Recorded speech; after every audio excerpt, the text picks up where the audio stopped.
Dear student, let us do the 6th class history, chapter number 2, question number 1. Complete the sentences. These sentences are related with fill in the blanks.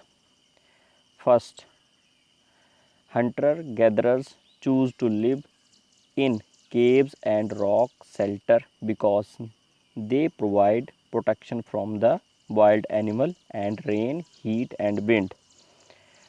The fill in the blanks, caves and rock shelters. Hindi में इसको बताएंगे।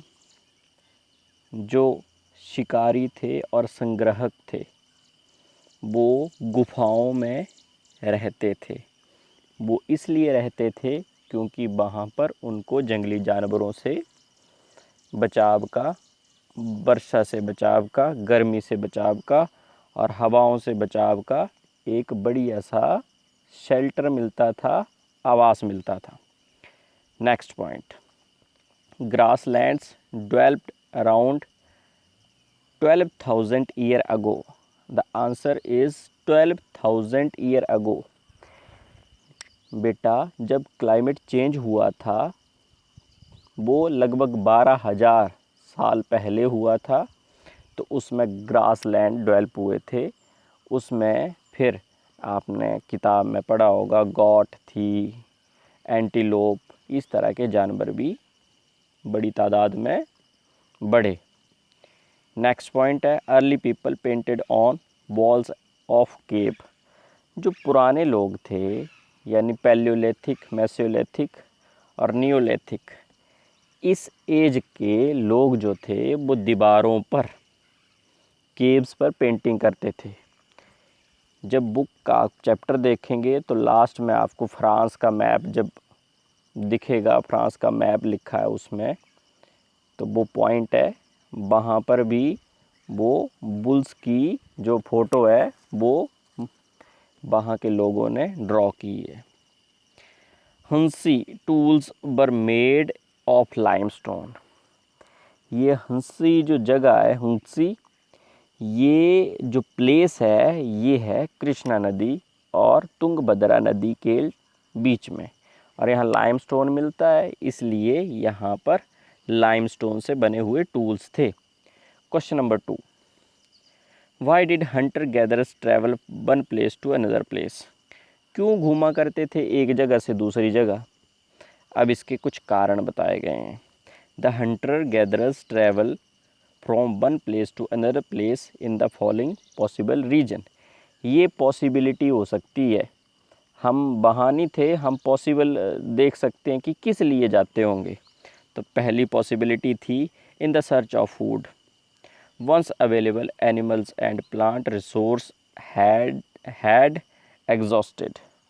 जब पेड़ पौधे और जानवर वहाँ समाप्त हो जाते थे तो वो दूसरी जगह पर चले जाते थे। अगला पॉइंट है, some rivers and lakes are seasonal. कुछ नदियाँ और झीलें सीजनल होती हैं, एक सीजन में पानी होता है, बरसात के दिनों में पानी होता है, गर्मियों के दिनों में पानी ख़त्म हो जाता है। People living near to these region move to another place. इन रीजन्स में, इन नदियों के आसपास रहते थे वो दूसरी जगह चले जाते थे। पॉइंट डार्क किया गया है। इन the search of water when area dried up. जब पानी की तलाश में, जब वो क्षेत्र जो है, वो एरिया जो है वहाँ पर पानी ख़त्म हो जाता था।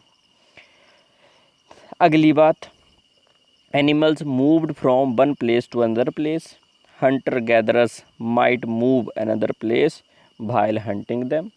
जानवर एक जगह से दूसरी जगह जाते थे और हंटर और गैदरर्स भी उनके पीछे जाते थे, ये भी एक कारण हो सकता है।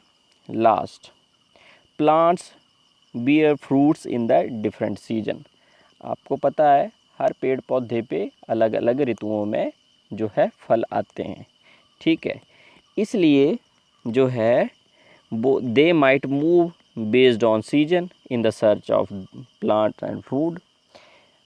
ऐसा भी हो सकता है कि वो कुछ पौधों जिनको हम यूज़ करते हैं फूड में और फ्रूट, उनकी खोज में एक जगह से दूसरी जगह जाते हैं।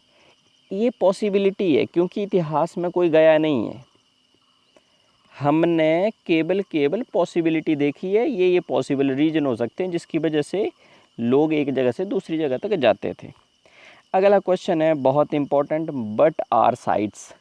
साइट्स क्या है, हिंदी में आपको थोड़ा सा बताता हूँ। वो जगह हैं जहाँ पर बहुत सारे जो है पुरानी चीज़ें मिलती हैं, ठीक है, आर्कियोलॉजिस्ट को मिलती हैं ना पुरानी चीज़ें, उनको कहते हैं साइट्स। देखते हैं हिस्टोरिक साइट्स और हेरिटेज साइट। हिस्टोरिक मतलब ऐतिहासिक जगहें और हेरिटेज जगहें कौन सी होती हैं।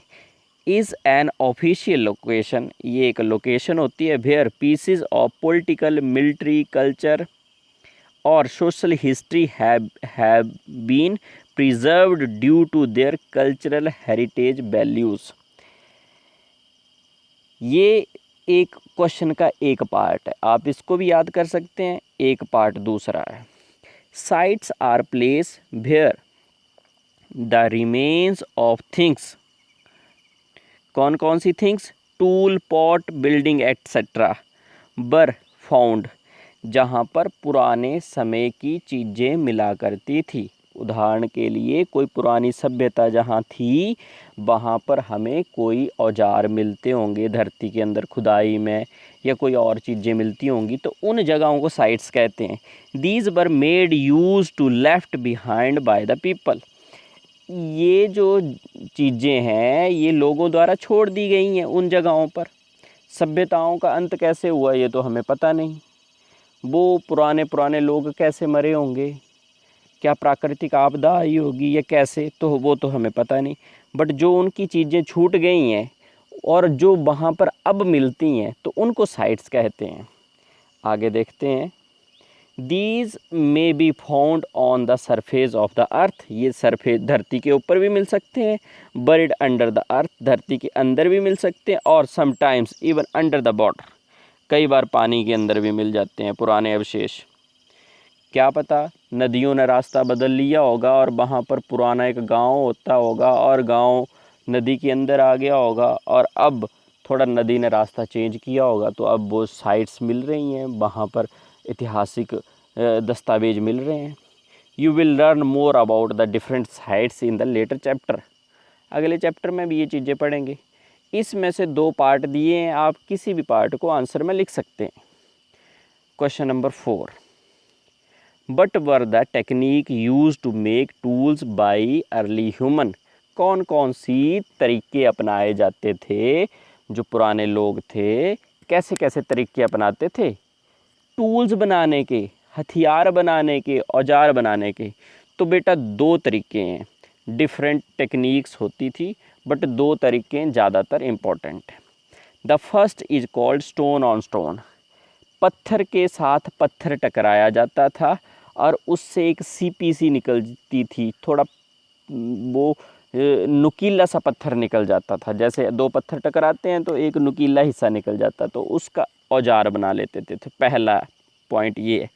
प्रेशर फ्लैंकिंग जो होता है, जिस पत्थर से औजार बनाना होता उसको नीचे रखा जाता था और दूसरे पत्थर को ऊपर से उस पे मारा जाता था, तो वो प्रेशर पड़ता था और फिर मनचाहा तरीके से उसको तोड़ लेते थे, तो प्रेशर फ्लैंकिंग है।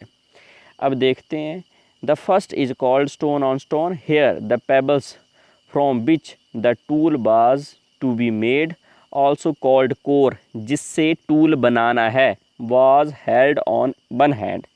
एक हाथ में वो पत्थर रखा जाता था जिससे स्टोन से कोई चीज़ बनानी है, और दूसरे हाथ से दोनों पत्थरों को टकराया जाता था, फिर बन जाता था।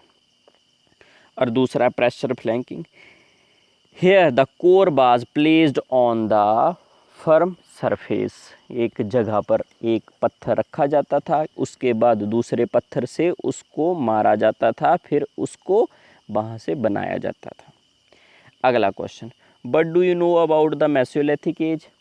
मेसोलिथिक सीधे ही मध्यकाल समझ लेना, मेसोलिथिक बीच का। देखो Mesolithic old also called middle stone age, ये मिडल स्टोन एज है।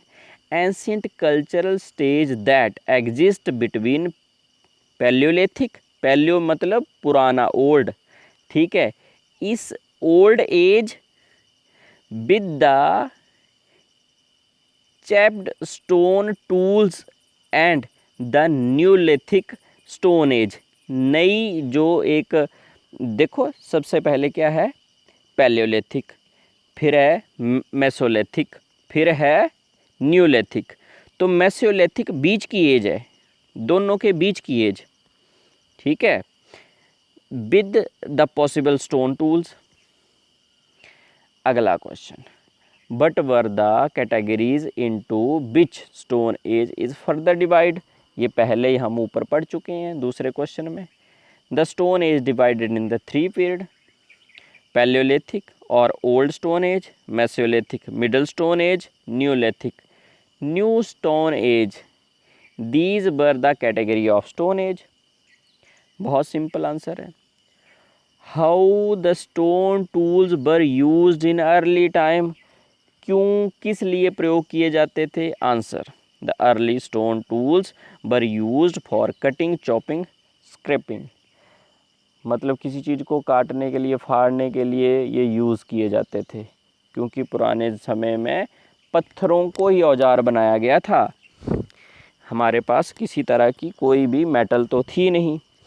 तो इस तरह ये चैप्टर के ये सारे क्वेश्चन हैं, आप इनको लर्न कर लें। Thank you.